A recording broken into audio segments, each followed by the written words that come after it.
മമ്പുറന്തങ്ങളുപ്പാപ്പ ഒരു വഴിയിൽ ഇങ്ങനെ നടന്നു വരികയാണ്. ഒരാളിങ്ങനെ നേരെ എതിരായി വരുന്നുണ്ട്. ബഹുമാനപ്പെട്ട മമ്പുറന്തങ്ങളുടെ ആ സമയത്തുണ്ടായ ഒരു സംഭവം രേഖപ്പെടുത്തുകയാണ്. ബഹുമാനപ്പെട്ടവർ ചോദിച്ചു, നിന്റെ പേരെന്താണ്? എന്താ നിന്റെ പേര്? കണ്ടില്ലേ, ഫവാജഹു ഫിത്വരീഖി ഹാകിമുൽ ബലദ്, നാട്ടിലെ ജഡ്ജിയാണ് മൂപ്പര്. അപ്പൊ മമ്പുറന്തങ്ങൾ ചോദിച്ചു, എന്താ പേര്? അയാൾ പറഞ്ഞു, മഅൽ ഖിബർ, അല്പം അഹങ്കാരത്തോടെ, അനൽ ഹാക്കിം വസ്മി ബൈൽ, ഞാൻ ഇവിടത്തെ ജഡ്ജാണ്, എന്റെ പേര് ബൈൽ എന്നാണ്. ബൈൽ എന്ന് പറഞ്ഞാൽ നിനക്കറിയില്ലേ, ഷംസ് എന്നാണ് അർത്ഥം. മമ്പുറന്തങ്ങളോട് മമ്പുറന്തങ്ങൾ പറഞ്ഞു, ഇൻ കുൻത ബൈലൻ ഫഅന തീയുൻ. ഒരു മിനിറ്റ് നൗഷാദ് ഹസനെ, ഈ കള്ളക്കഥയൊക്കെ നടന്നത് ഈ കേരളത്തിലല്ലേ അല്ലേ? ഈ മലപ്പുറം ജില്ലയിലെ അല്ലേ? മമ്പുറം മലപ്പുറത്താണുള്ളത്, അവിടെയല്ലേ? പിന്നെ എങ്ങനെയത് ഈ അറബിയിലായി പോയത് ഈ കഥകളൊക്കെ? ഈ കഥകളൊക്കെ ഈ അറബ് നാട്ടിൽ നിന്ന്, GCC കൺട്രിയിൽ നിന്ന് ആരെങ്കിലും വന്നിട്ട് ഇവിടെ ഇങ്ങനെ കുത്തിക്കുറിച്ചതാണോ? ഇവിടുത്തെ അയലക്കാടും അതുപോലെ പാങ്ങിലും പോലെയുള്ള ഖുറാഫികളായിട്ടുള്ള മൊല്ലന്മാരെ എഴുതി വെച്ചതല്ലേ? അതെങ്ങനെയാണ് ഈ അറബിയിലായി പോയത്? ഇവർക്ക് മലയാളം അറിയാത്തത് കൊണ്ടാണോ? അല്ല, മലയാളം പഠിക്കൽ പണ്ട് തെറ്റാണല്ലോ, ഇംഗ്ലീഷ് നരകത്തിലെ ഭാഷയാണ്, അതുകൊണ്ട് അത് പഠിക്കാൻ പാടില്ല, മലയാളവും പഠിക്കാൻ പാടില്ല, അതുകൊണ്ടാണോ അത് അറബിയിലായത്? അവർക്ക് മലയാളം അറിയാത്തത് കൊണ്ടാണെങ്കിൽ നമുക്ക് സമ്മതിക്കാം അല്ലേ? അപ്പോൾ അവർക്ക് മലയാളം സംസാരിക്കുന്ന ആളുകളായിരുന്നു. മലയാളം എഴുതുന്ന ആരെങ്കിലും പോയിട്ട് ഇത് എഴുതിച്ചൂടായിരുന്നോ? മലയാളം എൻ്റെ ഉമ്മാൻ്റെ ഉമ്മയ്ക്ക് മലയാളം എഴുതാനും വായിക്കാനും അറിയില്ല, തമ്പ് ഇംപ്രഷൻ മാത്രമാണ്. തമ്പ്, എന്തെങ്കിലും ഒപ്പിടാൻ തമ്പ്, നമ്മൾ പേരെഴുതി കൊടുക്കണം തമ്പ്. അത് വല്യമ്മ മരിച്ചിട്ട് കുറേ കാലമായി. അപ്പോൾ അവർക്ക് സ്കൂൾ പഠനമോ മറ്റോ ഒന്നും കിട്ടിയിട്ടുണ്ടായിരുന്നില്ല, അതുകൊണ്ട് തന്നെ എഴുത്തും വായനയും അറിയില്ലായിരുന്നു. അപ്പോൾ അവർക്ക് ആർക്കെങ്കിലും എഴുത്ത് എഴുതണമെന്നുണ്ടെങ്കിൽ, പണ്ടത്തെ കാലത്ത് എഴുത്തുകൾ ഉള്ള കാലമാണ്, ഇപ്പോഴല്ല ഈ ഷോർട്ട് മെസ്സേജുകളും അതുപോലെ ഇമെയിലുകളൊക്കെ ആയത്. പണ്ട് തപാൽ വഴിക്ക് എഴുത്ത് എഴുതുമ്പോൾ ആരെയും കൊണ്ടേലും എഴുതിക്കുക ചെയ്യുക. അപ്പോൾ അവിടെ ചെയ്ത പോലെ എഴുതാൻ അറിയില്ലെങ്കിൽ അറിയുന്നവരെയും കൊണ്ട് എഴുതിച്ചൂടായിരുന്നോ? ഈ അറബിയിൽ നിന്നാണ് എഴുതിയേക്കണത് അല്ലേ? കള്ളക്കഥ അതിങ്ങനെ അറബിയിൽ എഴുതിയേക്കുക എന്നുള്ളത് അത് വല്ലാത്തൊരു ജാതിയായി പോയിട്ടോ. നൗഷാദ് ഹസനി പറയട്ടെ. മലയാളത്തിലാ, നീ ശംസാണെങ്കിൽ ഞാൻ തീയാണ്, മനസ്സിലായോ? കരിച്ചു കളയും. ഞാൻ തീയാണ് എന്നാണ് ബഹുമാനപ്പെട്ട ശൈഖ് ഖുതുബുസ്സമാൻ മൗലദ് ദവീല സയ്യിദ് അലവി. ഞാൻ തീയാണ് എന്നാ മറുപടി. ഫലമ്മാ വസലൽ ഹാക്കിം ബൈതഹു, അങ്ങനെ ആ അവിടുത്തെ ജഡ്ജായ ആളുണ്ടല്ലോ, അവിടുത്തെ ഭരണാധികാരിയാണ്, ഞാൻ ന്യായാധിപനാണെന്ന് പറഞ്ഞ ചങ്ങാതി മമ്പുറന്തങ്ങളോട് കുറച്ച് വലിയ ആ കിബിറിൽ, അഹങ്കാരത്തിൽ സംസാരിച്ച ആള് വീട്ടിലെത്തി. അയാള് വീട്ടിലെത്തിയപ്പോ വീടും അയാളും മൊത്തം കരിഞ്ഞങ്ങ് പോയി. പാങ്ങിൽ അഹമ്മദ് കുട്ടി മുസ്ലിയാർ എഴുതി വെച്ചതാ, ഇനി ഇതിനെതിരെ പടപാടുമായി വരണ്ട. ഇത് PDR റൂം മാത്രമല്ല, വീടും മൂപ്പരടക്കം കത്തിയങ്ങ് പോയി. മശായിഖന്മാരെ കളിയാക്കുമ്പോ ശ്രദ്ധിച്ചോളണം. തോന്നിയത് പറഞ്ഞാൽ അവര് വിധിച്ച ശിക്ഷ നടപ്പിലാവും. കള്ളക്കഥ ഇത് ചെറിയ ഒരു സംഭവമായിട്ട് കോർത്തിണക്കിക്കൊണ്ടാണ് പാങ്ങിലെ കള്ളക്കഥക്കാരൻ എഴുതി വെച്ചത്. പാങ്ങിൽ അഹമ്മദ് കുട്ടി വെറും കള്ളക്കഥയാണ്. കള്ളക്കഥ എന്ന് പറഞ്ഞു കഴിഞ്ഞാൽ അതിൻ്റെ പര്യായമായിക്കൊണ്ട് എഴുതാൻ പറ്റുന്നൊരു പേരാണ് പാങ്ങിൽ അഹമ്മദ് കുട്ടി. എഴുതിയത് മുഴുവൻ കള്ളക്കഥയാണ്. എന്നാൽ ഇതിൽ ചെറിയൊരു സത്യമുണ്ട്. ഇത് ഈ ഇന്ത്യൻ പീനൽ കോഡും അതുപോലെ ഇന്ത്യൻ ശിക്ഷാ നിയമമോ അല്ലെങ്കിൽ ആ ഒരു സംഭവമൊക്കെ വരുന്നതിനും മുമ്പ് ഇവിടെ ബ്രിട്ടീഷുകാരുടെ തേർവാഴ്ച നടക്കുന്ന കാലത്ത് വെയിലെന്ന് പറയുന്ന ഒരു അന്നത്തെ ബ്രിട്ടീഷ് ഉദ്യോഗസ്ഥനോട് സംസാരിച്ച ഒരു വിഷയത്തെ സംബന്ധിച്ചുള്ള ഒരു കാര്യമാണ്. അതിൽ നിന്ന് കുറച്ചും കൂടി എടുത്തിട്ട് ബാക്കി കത്തിച്ചു കളഞ്ഞതും മറ്റുള്ള കാര്യങ്ങളൊക്കെ തള്ളിവിടുകയാണ്. അങ്ങനെ ഒരു കറാമത്തൊന്നും അവിടെ കാണിച്ചിട്ടില്ല. ഈ പറയപ്പെട്ട മമ്പുറം തങ്ങള് ബ്രിട്ടീഷ് തേർവാഴ്ചക്കെതിരെ ശബ്ദമുയർത്തിയ ആളായിരുന്നു. അതുപോലെ തന്നെ ആ കാലഘട്ടത്തിലെ പല മഹാരഥന്മാരും ബ്രിട്ടീഷ് തേർവാഴ്ചക്കെതിരെ, സൂര്യനസ്തമിക്കാത്ത ബ്രിട്ടീഷ് സാമ്രാജ്യത്തിനെതിരെ പടപൊരുതിയ, അവരുടെ നാവ് കൊണ്ടാണെങ്കിൽ അങ്ങനെ, അതുപോലെ തന്നെ അവർ ആയുധം ഉപയോഗിച്ചുകൊണ്ടാണെങ്കിൽ അങ്ങനെ. സയ്യിദ് അലവി തങ്ങൾ ബ്രിട്ടീഷ് തേർവാഴ്ചക്കെതിരെ ശബ്ദിച്ച ആളാണ്. അതുപോലെ തന്നെ ആലി മുസ്ലിയാർ, ഉമർ ഖാലി, അതുപോലെ മഞ്ഞക്കുളം ഖാജ ഹുസൈൻ പോലെയുള്ള ആളുകളെല്ലാം അന്ന് ബ്രിട്ടീഷുകാരുടെ ഇപ്പം ഈ കാര്യം നടക്കുന്ന സമയത്തല്ല കേട്ടോ, ഇതിനൊക്കെ ശേഷം വന്ന ഈ പറയപ്പെട്ട അപ്പോൾ അവർ പറഞ്ഞു നടക്കുന്ന ഈ സമസ്ത ഉണ്ടല്ലോ, സമസ്ത അന്ന് ബ്രിട്ടീഷ് തേർവാഴ്ചക്കെതിരെ പടപൊരുതിയ ഈ മഹാരഥന്മാരെയൊക്കെ മൂഢന്മാരെന്നാണ് പറഞ്ഞത്. ഈ സംഭവം നടക്കുന്ന സമയത്തുള്ള ആലി മുസ്ലിയാർ, അതുപോലെ തന്നെ ഹസൻ കുരിക്കൾ, അതുപോലെ വാരിയംകുന്നത്ത് കുഞ്ഞഹമ്മദ് ഹാജിയെ പോലെയുള്ള ധീരദേശാഭിമാനികളൊക്കെ അവരൊക്കെ ബ്രിട്ടീഷ് സാമ്രാജ്യത്തോട് പോരാടുന്നത് അവർ മൂഢന്മാരായതുകൊണ്ടാണെന്നാണ് പറഞ്ഞത്. അവരിൽ പല ആളുകളുടെയും മയ്യത്ത് ഇപ്പോൾ വാരിയംകുന്നത്ത് കുഞ്ഞഹമ്മദ് ഹാജിയുടെ മയ്യത്തൊന്നും ഇവർക്ക് കിട്ടിയിട്ടില്ല. കാര്യം കത്തിച്ച് കളഞ്ഞു. കിട്ടിയിരുന്നുവെങ്കിൽ അതൊരു ജാറമാക്കിയിട്ട് അവർ പിരിവ് നടത്തുമായിരുന്നു. അന്ന് മൂഢന്മാരെന്ന് ബ്രിട്ടീഷുകാർക്ക് ഓശാന പാടിയിരുന്ന ബ്രിട്ടീഷ് ചാരനായിരുന്ന ഷിയ ചാരനായിരുന്ന വരക്കൽ മുല്ലക്കോയത്തങ്ങളെ പോലെയുള്ള ആളുകൾ ബ്രിട്ടീഷുകാർക്ക് ഓശാന പാടിയിരുന്ന ആളുകളാണ്. ബ്രിട്ടീഷുകാർക്കെതിരായിക്കൊണ്ട് രാജ്യത്തിൻ്റെ സംരക്ഷണത്തിന് വേണ്ടി പോരാട്ട രംഗത്തിറങ്ങിയ ഫ്രീഡം സോൾജേഴ്സ് ആയിരുന്നു ഈ പറയപ്പെട്ട മഹാരഥന്മാരെല്ലാം. എന്നാൽ സമസ്ത വന്നത് ബ്രിട്ടീഷുകാർക്ക് ഓശാന പാടിക്കൊണ്ടാണ്, അവരുടെ ആളുകളായിക്കൊണ്ടാണ്. ആ കഥയൊന്നും ഇവിടെ കൂടുതൽ പറഞ്ഞു പോകുന്നില്ല. നൗഷാദ് ഹസനി പറഞ്ഞ ഈ പാങ്ങിലെ അഹമ്മദ് കുട്ടി എന്ന് പറയുന്ന കള്ളക്കഥക്കാരൻ എഴുതി വെച്ചത് പണ്ട് നടന്ന ഒരു സംസാരത്തിൻ്റെ ചെറിയൊരു ഭാഗമെടുത്തുകൊണ്ട് പിന്നെ അതിലേക്ക് കള്ളക്കറാമത്ത്, എന്തിനായി കള്ളക്കറാമത്ത്? ഇവരുടെ മയ്യത്ത് വ്യാപാരം, മയ്യത്ത് വ്യവസായം വ്യാപിപ്പിക്കുവാൻ വേണ്ടിയിട്ട്, അത് നല്ല ഉഷാറാക്കാൻ വേണ്ടിയിട്ടാണ്.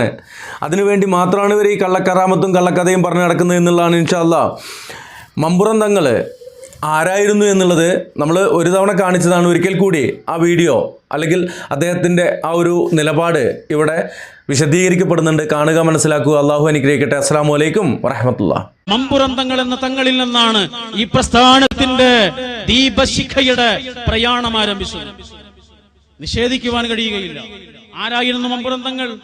എന്റെ മമ്പുറം തങ്ങളെ എന്ന് ഹൃദയത്തിൽ കൈവച്ചുകൊണ്ട് മഹാഭൂരിപക്ഷം വരുന്ന നമ്മുടെ സഹോദരന്മാരും നമ്മുടെ സഹോദരികളും അറിവില്ലായ്മ കൊണ്ട് വിളിച്ചു പോകുന്നുണ്ടല്ലോ. ആരായിരുന്നു മമ്പുറം തങ്ങൾ? ആ ചരിത്രം അറിയുമ്പോഴാണ് ആ വിളിയുടെ ഗൗരവം, ആ വിളിയുടെ എത്രമാത്രം വലിയ പ്രതിസന്ധി നമ്മൾ തിരിച്ചറിയുകയുള്ളൂ. ആരായിരുന്നു മമ്പുറം തങ്ങൾ?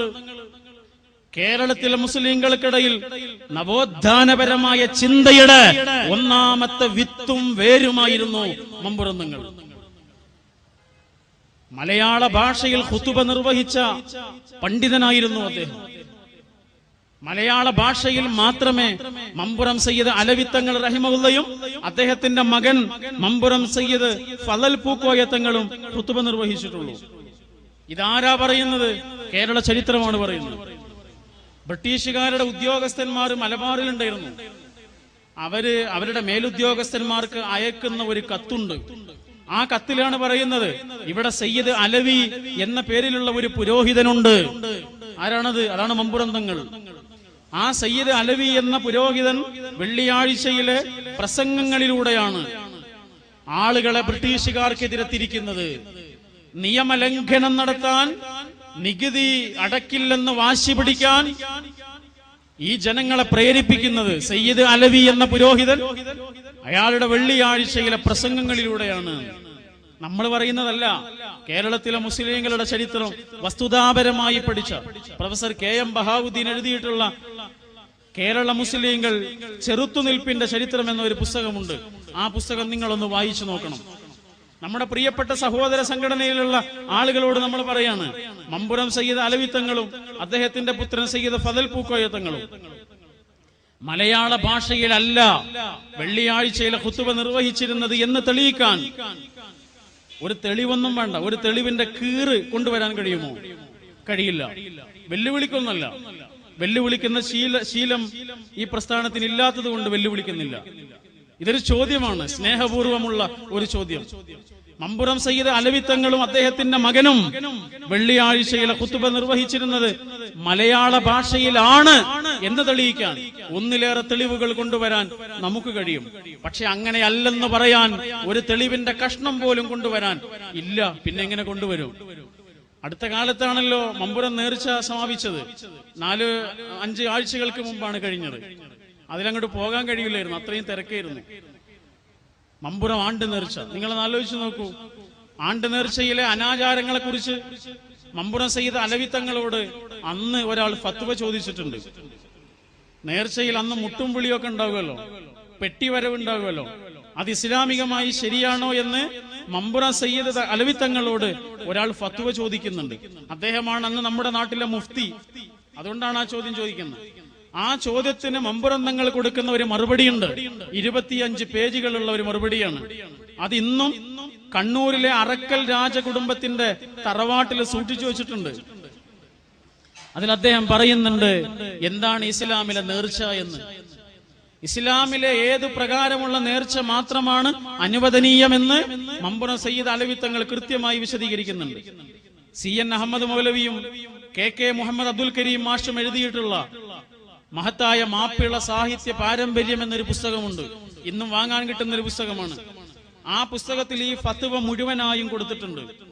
അതിൽ വായിച്ചാൽ മനസ്സിലാകും എന്താണ് മമ്പുറം തങ്ങളുടെ ആദർശമെന്ന്. ഇങ്ങനെയാണ് കേരള മുസ്ലിങ്ങളുടെ നവോത്ഥാന ചരിത്രം ആരംഭിക്കുന്നത്. അവിടെ നിന്നാണ് തുടങ്ങേണ്ടത്. മമ്പുറം സയ്യിദ് അലവി തങ്ങൾ, അദ്ദേഹത്തിന്റെ മകൻ സയ്യിദ് ഫദൽ പൂക്കോയ തങ്ങൾ ബ്രിട്ടീഷുകാർക്കെതിരെ തീവ്രമായ പരിശ്രമങ്ങൾ നടത്തിയ ഒരാളായിരുന്നു, വാപ്പയെ പോലെ തന്നെ. പക്ഷേ ബ്രിട്ടീഷുകാർ അദ്ദേഹത്തെ നാടുകടത്തി. അദ്ദേഹത്തെ മാത്രമല്ല, മമ്പുറം തങ്ങൾ കുടുംബത്തെ മുഴുവനും ഇവിടെ നിന്ന് നാടുകടത്തി. നിങ്ങൾ ആലോചിച്ചു നോക്കൂ, നമ്മുടെ ഒരു പാഠപുസ്തകത്തിലും നമ്മളിത് വായിച്ചിട്ടില്ല. നമ്മൾ പഠിച്ച ഒരു ചരിത്ര പുസ്തകത്തിലും നമ്മളിത് കണ്ടിട്ടില്ല. സ്വദേശാഭിമാനി രാമകൃഷ്ണ പിള്ളയെ നാടുകടത്തിയത് നമ്മൾ കേട്ടിട്ടുണ്ട്, അല്ലെ? എവിടെ നിന്നാ? ചങ്ങനാശ്ശേരിയിൽ നിന്ന്. എങ്ങോട്ട്? കണ്ണൂരിലേക്ക്. കേരളത്തിന്റെ ഒരറ്റത്ത് നിന്ന് മറ്റൊരറ്റത്തേക്ക് നാടുകടത്തപ്പെട്ട രാമകൃഷ്ണ പിള്ളയെ കുറിച്ച് നമ്മുടെ ചരിത്ര പുസ്തകങ്ങളിലൊക്കെ കാണാനുണ്ട്. പക്ഷേ തിരുവരങ്ങാടിയിൽ നിന്ന് തുർക്കിയിലേക്ക് നാടുകടത്തപ്പെട്ട ഒരു പാവം കുടുംബത്തിന്റെ ചരിത്രം നമ്മുടെ ചരിത്ര പുസ്തകങ്ങളിലൊന്നും കണ്ടിട്ടില്ല. ശ്രദ്ധയോടുകൂടി അശ്രദ്ധമാക്കപ്പെട്ട, വളരെ തന്ത്രപൂർവം മറച്ചുവെക്കപ്പെട്ട ചരിത്രമാണ് മമ്പുറം തങ്ങൾ കുടുംബത്തിന്റെ ചരിത്രം. പക്ഷേ അവരെ ആദരിക്കുവാൻ അവിടെ ആളുണ്ടായിരുന്നു. ഇവിടെ നിന്ന് അവരെ നാടുകടത്തുകയാണ് ചെയ്തതെങ്കിൽ തുർക്കിയിൽ അവരെ കൈ നീട്ടി കാത്തിരിക്കുവാൻ ആളുകളുണ്ടായിരുന്നു. മമ്പുറം സയ്യിദ് ഫദൽ പൂക്കോയ തങ്ങൾ നേരെ ചെന്ന് കയറുന്നത് തുർക്കിയിലെ രാജാവിന്റെ ഉപദേശി എന്ന പദവിയിലേക്കാണ്. അറിയോ നിങ്ങൾക്ക്? വലിയ ഒരു പദവിയിലേക്കാണ് അദ്ദേഹം ഇവിടുന്ന് കയറിപ്പോകുന്നത്. മാത്രമല്ല, അന്ന് ശക്തമായിരുന്ന വഹാബി മൂവ്മെന്റിന്റെ നവോത്ഥാന പ്രസ്ഥാനം ലോകം മുഴുവനും അലയടിച്ചുകൊണ്ടിരിക്കുന്ന ഒരു സന്ദർഭമാണത്. അന്ന് ആ പ്രസ്ഥാന പ്രവർത്തനത്തില് റഷീദ് റിളയുടെയും മുഹമ്മദ് അബ്ദയുടെയും കൂടെ തോളിൽ കൈവച്ചുകൊണ്ട് നവോത്ഥാന പ്രവർത്തനത്തിൽ നിറഞ്ഞു നിന്ന ആളാണ്, വ്യക്തിത്വമാണ് മമ്പുറം സയ്യിദ് ഫദൽ പൂക്കോയ തങ്ങൾ. ഞാൻ ആ ചരിത്രത്തിലേക്ക് വിശദമായി പോകുന്നില്ല. ഞാൻ സൂചിപ്പിച്ചത് കേരളത്തിലെ നവോത്ഥാന ധാരയുടെ ഉറവ പൊട്ടിയൊഴുകുന്നത് മമ്പുറത്തിൽ നിന്നാണ്. പക്ഷെ അവിടെ തന്നെയാണ് കേരള നവോത്ഥാനത്തിന്റെ എല്ലാ അംശവും ചോർന്നു പോകുന്ന വിധത്തിൽ ആദർശപരമായ വൈകല്യങ്ങളിലേക്ക്, ച്യുതിയിലേക്ക് മുസ്ലിങ്ങൾ എത്തിക്കൊണ്ടിരിക്കുന്ന ദാരുണമായ കാഴ്ച നമ്മൾ കണ്ടുകൊണ്ടിരിക്കുന്നു.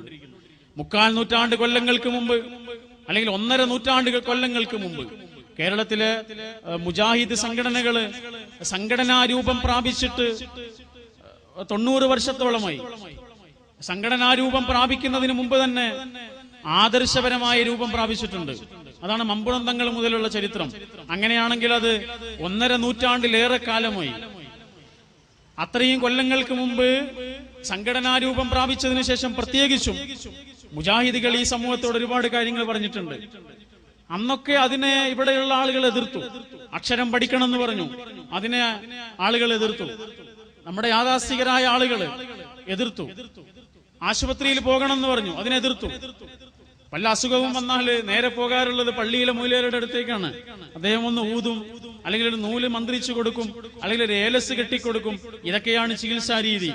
അതല്ല ചികിത്സാ രീതി എന്നും, അക്ഷരം പഠിക്കണമെന്നും, ആശുപത്രിയിലേക്ക് പോകണമെന്നും, പള്ളിയിലേക്ക് പോകണമെന്നും, പള്ളിക്കൂടത്തിലേക്ക് പോകണമെന്നും, സ്ത്രീകളെ പള്ളിയിലേക്ക് പറഞ്ഞയക്കണമെന്നും, സ്ത്രീകളെ പള്ളിക്കൂടത്തിലേക്ക് വിടണമെന്നും ഒക്കെ മുജാഹിദുകൾ അന്ന് പറഞ്ഞു.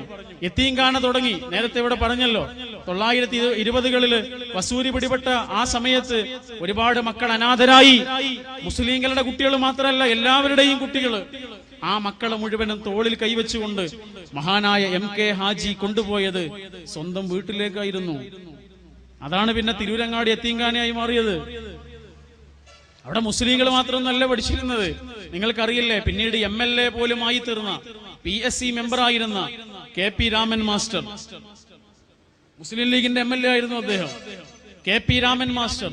ആ KP രാമൻ മാസ്റ്റർ തിരൂരങ്ങാടി യത്തീംഖാനയിലെ പൂർവ്വ വിദ്യാർത്ഥിയായിരുന്നു. MK ഹാജിയുടെ തലോടൽ കണ്ടു വളർന്ന, KM മൗലവിയുടെ ഉപദേശങ്ങൾ സ്വീകരിച്ചുകൊണ്ട് വളർന്നു വന്ന പ്രസിദ്ധനായ രാഷ്ട്രീയ നേതാവായി മാറിയ KP രാമൻ മാസ്റ്റർ തിരൂരങ്ങാടി യതീംഖാനയുടെ സന്തതിയായിരുന്നു. അങ്ങനെ യതീംഖാന ആരംഭിച്ചു 920കളുടെ ശേഷം. 920കളുടെ ഉടനെ തന്നെയാണ് JDT ഇസ്ലാം യതീംഖാനയും ആരംഭിക്കുന്നത്. അതിന്റെ പിന്നിൽ പ്രവർത്തിച്ചത് മുഹമ്മദ് അബ്ദുറഹിമാൻ എന്ന വീര കേരളത്തിന്റെ ധീരപുത്രനാണ്. കൊടുങ്ങല്ലൂരിലെ എറിയാട് എന്ന പ്രദേശത്തെ ഏറ്റവും വലിയ സമ്പന്ന കുടുംബത്തിലെ അംഗമായിരുന്നു മുഹമ്മദ് അബ്ദുറഹിമാൻ. 25,000 രൂപ അന്ന് വാർഷിക വരുമാനമായിട്ട് നാളികേരം കിട്ടുന്ന തറവാടാണ് ആ തറവാട്. പക്ഷെ ആ മുഹമ്മദ് അബ്ദുറഹിമാൻ ഈ ലോകത്തിൽ നിന്ന് വിട പറയുമ്പോൾ ആകെ ഉണ്ടായിരുന്നത് ഒരു കണ്ണടയും ഒരു കോട്ട് വസ്ത്രവും ഒരു തുകൽ തൊപ്പിയും 2 പേനകളും മാത്രമായിരുന്നു. വേറൊന്നും ഉണ്ടായിരുന്നില്ല. എല്ലാം ഈ സമുദായത്തിന് വേണ്ടി കൊടുത്തു. ഈ സമുദായത്തെ ഉയർത്തിക്കൊണ്ടുവരാൻ വേണ്ടി ത്യാഗ പരിശ്രമങ്ങൾ നടത്തി. എല്ലാം വിറ്റു തൊലച്ചു. ഭൗതികമായ അർത്ഥത്തിൽ മുഹമ്മദ് അബ്ദുറഹിമാൻ ഏറ്റവും വലിയൊരു പരാജയമായിരുന്നു. പക്ഷേ മുഹമ്മദ് അബ്ദുറഹിമാൻ എന്ന ജീവിതം മുസ്ലിംകൾ ഈ ലോകത്ത് ഈ നാട്ടിൽ ജീവിച്ചെടുക്കുന്നോളം കാലം ഓർമ്മിക്കപ്പെടുന്ന ഒരു പേരാണ്. ഇടശ്ശേരിയെ കുറിച്ച് നേരത്തെ നമ്മൾ പറഞ്ഞില്ലേ, ആ ഇടശ്ശേരിയുടെ ഒരു വരിയുണ്ട്. പാടിടട്ടെ സുസ്വതന്ത്ര കണ്ഠമുയർത്തേ ഞങ്ങൾ, പാടലമാം നിന്റെ കീർത്തി തലമുറകൾക്കായി, എങ്കിലെന്തി ഹർഷബിന്ദു തങ്കുമോ നിൻ കാതിൽ, മംഗളാത്മനെ മുഹമ്മദ് അബ്ദുറഹിമാനെ. ഇടശ്ശേരിയുടെ വരികളാ. പാടിടട്ടെ സുസ്വതന്ത്ര, സ്വാതന്ത്ര്യത്തിന് വേണ്ടി അടരാടിയ മുഹമ്മദ് അബ്ദുറഹിമാനോട് പറയാ, ഞങ്ങളിപ്പോൾ സ്വതന്ത്രരാണ്. ആ സ്വാതന്ത്ര്യത്തിന്റെ മധുരം അനുഭവിക്കാൻ അബ്ദുറഹിമാനെ താങ്കൾ ഞങ്ങളുടെ കൂടെയില്ലെങ്കിലും വരാനിരിക്കുന്ന തലമുറകൾക്ക് ആരാണ് മുഹമ്മദ് അബ്ദുറഹിമാൻ എന്ന് ഞങ്ങൾ പറഞ്ഞു കൊടുക്കാമെന്നാണ് ഇടശ്ശേരിയുടെ വാക്ക്. ആ മുഹമ്മദ് അബ്ദുറഹിമാന്റെ പ്രസ്ഥാനമാണ് കേരളത്തിലെ മുജാഹിദ് പ്രസ്ഥാനം. ആ KM മൗലവിയുടെ പ്രസ്ഥാനമാണ് മുജാഹിദ് പ്രസ്ഥാനം. ആ MK ഹാജിയുടെ പ്രസ്ഥാനമാണ് മുജാഹിദ് പ്രസ്ഥാനം. ഈ മൊയ്തു മൗലവിയുടെ പ്രസ്ഥാനമാണ് മുജാഹിദ് പ്രസ്ഥാനം. അങ്ങനെ തുടങ്ങിയ മഹാരഥന്മാരായ പണ്ഡിത വ്യക്തിത്വങ്ങളുടെ ദീർഘദൃഷ്ടി നിറഞ്ഞ സ്വപ്നങ്ങളുടെ സാഫല്യമാണ് കേരളത്തിൽ ഉയർന്നു വന്ന നവോത്ഥാന ധാര. മുജാഹിദുകളെല്ലാം പറഞ്ഞപ്പോ അതിന് അന്ന് ആളുകൾ എതിർത്തു. യതീംഖാന തുടങ്ങിയപ്പോ എതിർത്തു, മദ്രസ തുടങ്ങിയപ്പോ എതിർത്തു, അക്ഷരം പഠിക്കണം എന്ന് പറഞ്ഞപ്പോ എതിർത്തു, ആശുപത്രി തുടങ്ങണം എന്ന് പറഞ്ഞപ്പോ എതിർത്തു. ആ ആളുകളൊക്കെ പിന്നെ ആ വാദങ്ങൾ തിരുത്തി. എതിർത്ത ആളുകളൊക്കെ അതിന്റെ പിറകെ വന്നു, വിദ്യാഭ്യാസം നേടാൻ തുടങ്ങി. ആശുപത്രികൾ അവര് തന്നെ നിർമ്മിക്കുന്ന അവസ്ഥയിലെത്തി. സ്ത്രീകൾക്ക് പള്ളിക്കൂടം വിലക്കിയ ആളുകള് സ്ത്രീകൾക്ക് പഠിക്കുവാൻ മാത്രമായി വലിയ കോളേജുകൾ സ്ഥാപിച്ചു. സ്ത്രീകളെ പള്ളിയിലേക്ക് പറഞ്ഞേക്കാൻ പാടില്ല എന്ന് പറഞ്ഞ ആളുകള് പള്ളിയുടെ തൊട്ടടുത്തേക്ക് പറഞ്ഞേക്കാൻ തുടങ്ങി. നമുക്ക് സന്തോഷമേ ഉള്ളൂ. ആരോടും നമ്മൾക്ക് വിരോധമല്ല. അവരെ നമ്മൾ പരിഹസിക്കുകയും വേണ്ട. അവർക്ക് കാര്യം മനസ്സിലായപ്പോൾ അവരത് സ്വീകരിച്ചു, അത്രയേ ഉള്ളൂ. സ്ത്രീകളെ പള്ളിയിലേക്ക് കൊണ്ടുപോകുക എന്നുള്ളത് അവരെ സംബന്ധിച്ചിടത്തോളം പ്രയാസമായിരിക്കും. കാരണം ഒരുപാട് കാലം അതിനെതിരെ അവർ പ്രസംഗിച്ചതാണ്. അതുകൊണ്ട് പരമാവധി കഴിയുന്ന വിധത്തിൽ പള്ളിയുടെ തൊട്ടടുത്ത് സ്ത്രീകൾക്ക് നിസ്കരിക്കാൻ പറ്റുന്ന രീതിയിലുള്ള സൗകര്യങ്ങൾ ഏർപ്പെടുത്തി. അതൊക്കെ സന്തോഷമുള്ള കാര്യമല്ലേ, അവരെ ആക്ഷേപിക്കേണ്ട കാര്യമൊന്നും അല്ല അത്. പക്ഷേ ഗുരുതരമായ ഒരു കാര്യം വേറെയുമുണ്ട്. അതെന്താണ്? മുജാഹിദുകൾ ആശുപത്രിയിൽ പോകണം എന്ന് പറഞ്ഞപ്പോ അതിനെ എതിർത്ത ആളുകൾ പിന്നീട് ആശുപത്രിയിൽ പോകാൻ തുടങ്ങി. അക്ഷരം പഠിക്കണം എന്ന് പറഞ്ഞപ്പോ അതിനെ എതിർത്ത ആളുകള് ഇന്ന് അക്ഷരം പഠിക്കുന്നവരായി. സന്തോഷമേ ഉള്ളൂ. പക്ഷേ 1 നൂറ്റാണ്ടിലേറെ കൊല്ലമായി, കാലങ്ങളായി മുജാഹിദുകള് അക്ഷരത്തെക്കാളും ആശുപത്രിയെക്കാളും മദ്രസയെക്കാളും യതീംഖാനയെക്കാളും ഉച്ചത്തിൽ ഉറക്കെ ആർത്ത് വിളിച്ചുകൊണ്ടിരിക്കുന്ന ഒരു കാര്യമുണ്ട്. ചങ്ക് കീറി പറഞ്ഞുകൊണ്ടിരിക്കുന്ന ഒരാദർശമുണ്ട്. രാവെന്നോ പകലെന്നോ വ്യത്യാസമില്ലാതെ പറഞ്ഞുകൊണ്ടിരിക്കുന്ന ഒരു വിഷയമുണ്ട്. അതെന്താണ്? അത് നേരത്തെ നമ്മൾ പറഞ്ഞതാ. അല്ലാഹുവേ എന്ന് വിളിക്കേണ്ടതിനു പകരം വേറെ ആരെയും നിങ്ങൾ വിളിക്കല്ലേ എന്ന ഒരു കാര്യം. പക്ഷേ അതിനു മാത്രം മാറ്റമില്ല. അന്ന് എങ്ങനെയാണോ എതിർക്കപ്പെട്ടത് അതിലേറൊന്നും എതിർക്കപ്പെടുന്നുണ്ട്. ശാസ്ത്രീയമായി എതിർക്കപ്പെടുന്നു.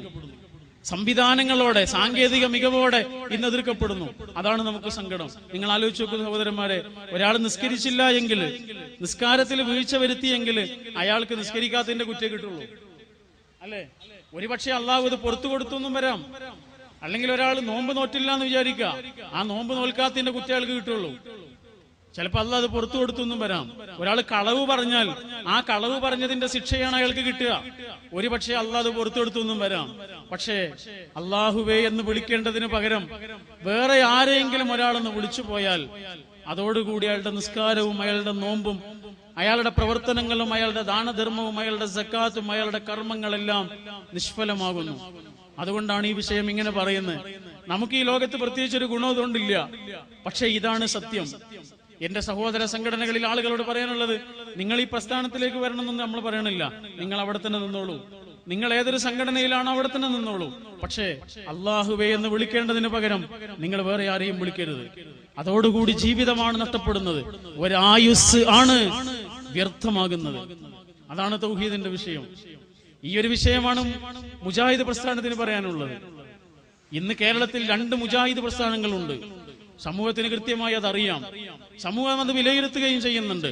2 മുജാഹിദുകളെയും വിലയിരുത്തുന്നുണ്ട്. അല്ലേ? 10 വർഷങ്ങൾക്ക് മുമ്പ് മുജാഹിദ് പ്രസ്ഥാനത്തിൽ നിന്ന് അതിന്റെ യുവജന സംഘടനയെ പിരിച്ചുവിട്ടു. മുതിർന്ന നേതാക്കൾ പിരിച്ചുവിട്ടു. അങ്ങനെ പിരിച്ചുവിടാനുണ്ടായ കാരണം എന്തായിരുന്നു?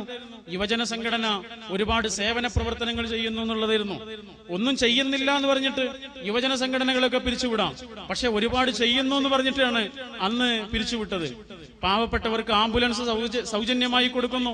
പാവപ്പെട്ടവർക്ക് മരുന്ന് കൊടുക്കുന്ന മെഡിക്കൽ എയ്ഡ് സെന്റർ എന്നൊരു സ്ഥാപനം നടത്തുന്നു. അതുപോലെ ആളുകളെ ഹജ്ജിന് കൊണ്ടുപോകുന്നതിന് ഒരു സെല്ല് പ്രവർത്തിക്കുന്നു. ഇങ്ങനെ തുടങ്ങിയിട്ടുള്ള പ്രവർത്തനങ്ങൾ നടത്തി എന്ന കാരണം കൊണ്ട് യുവജന സംഘടനയെ പിരിച്ചുവിട്ടു. ആലോചിച്ച് നോക്കൂ നിങ്ങൾ. നമ്മുടെ കണ്ണുകൊണ്ട് കാണുന്ന മനുഷ്യന്മാരെ സഹായിച്ചു എന്ന കാരണം കൊണ്ട് സ്വന്തം യുവജന സംഘടനയെ 40,000-ഓളം പ്രവർത്തകരുള്ള യുവജന സംഘടനയെ പിരിച്ചുവിട്ട ആളുകൾ ഇന്ന് കണ്ണുകൊണ്ട് കാണുന്ന മനുഷ്യന്മാരെ സഹായിച്ചു എന്നതിന്റെ പേരില് 10 കൊല്ലങ്ങൾക്ക് മുമ്പ് സ്വന്തം യുവജന സംഘടനയെ പിരിച്ചുവിട്ട ആളുകൾ ഇന്ന് കണ്ണുകൊണ്ട് കാണാൻ പറ്റാത്ത ജീവികള് സഹായിക്കുമോ ഇല്ലേ എന്ന വിഷയത്തില് പരസ്പരം കടിച്ചു കീറിക്കൊണ്ടിരിക്കുകയാണ്. എത്ര ദാരുണമായൊരവസ്ഥയാണത്. മനുഷ്യന്മാരെ കുറിച്ചൊന്നും പറയാനില്ല.